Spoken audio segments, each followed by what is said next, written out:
My next guest says this is just the beginning. Joining me now is Bullpen Capital's Duncan Davidson. Duncan, it's great to have you on. Why do you think it's just the beginning? This is what happened during the internet when the internet hit, and it just first day pops were an indication the market was back. I mean, think about it this way. Even though this is a better year for IPOs, we really have not had an IPO flood since the COVID days.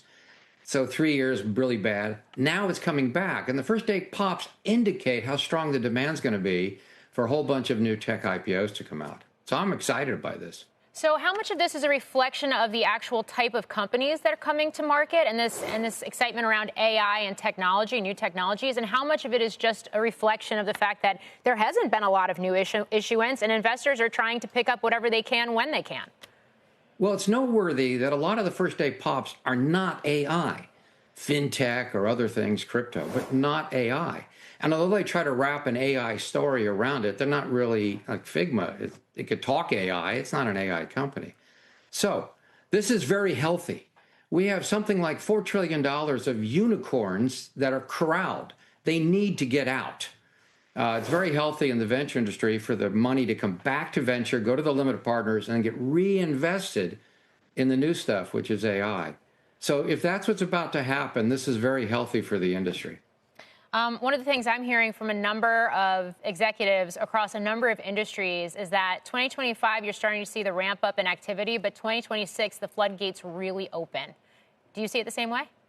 Yes, I think September, October is going to be a pretty vigorous month, but realize that the industry has not thought this was going to happen. And although some people have been filing and then withdrawing it, a lot of companies aren't prepared. And now they're rushing to get prepared to get out in the fourth quarter or first quarter next year if they can.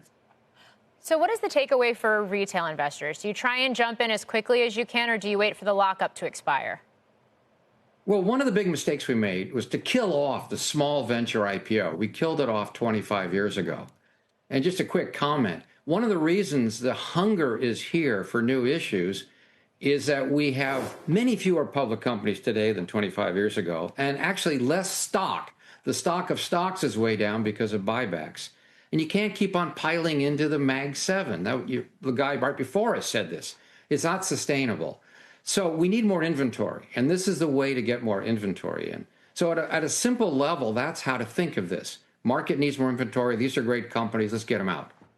I mean, I've had conversations with folks, including, by the way, Jamie Dimon from JP Morgan, who's been very vocal about this, about the regulatory burden for public companies and how difficult it is for some of these fast-growing startup companies to actually go public. And if they don't have to, they're willing not to. What do you think needs to change, or is it already happening? It's not happening. This was a huge mistake. We killed off the small IPO. We killed off the tech-oriented small bankers. And most of the uplift when you go public happens well after the retail person could have gotten in. You get into Amazon at like 700 million value and you put in some money, you could be a multimillionaire 20 years later. But when Facebook goes public, in 2010 or so, it's already 100 million market cap. Most of the upside to the retail looked like it was gone. So big mistake. I hope Jamie Dimon works on trying to fix it. People have toyed with this, but nobody's fundamentally fixed it. It would be good to fix it, because if I'm a retail investor, I don't buy at the IPO, because I'm not going to buy at the IPO price. I'm going to buy at the big pop. I wait about 6 months and buy the dip. Got it. We've got 2 more crypto IPOs this week. That seems to be a hot area. What are the other industries or types of companies that you're watching for? Well, I would love to see Canva go public. I think you might have flashed that up there. This will be a monster deal, Figma-like type of company. There's a number of others that people talk about all the time. Stripe, Databricks, Klarna. Maybe Klarna gets out. But the corral of unicorns that are worthy is huge. One other comment. Everybody tries to think it's all about AI. To some extent it is. But these companies have software or fintech that's really important. They're going to layer on top of it AI interface. In the future, you won't deal with software. You'll deal with an AI interface, but the software is still there underneath. So one way to look at these companies coming out is, do they have a great foundational ownership of a certain layer in functionality and software, in which case they'll be able to go and survive, in fact, thrive in the AI era.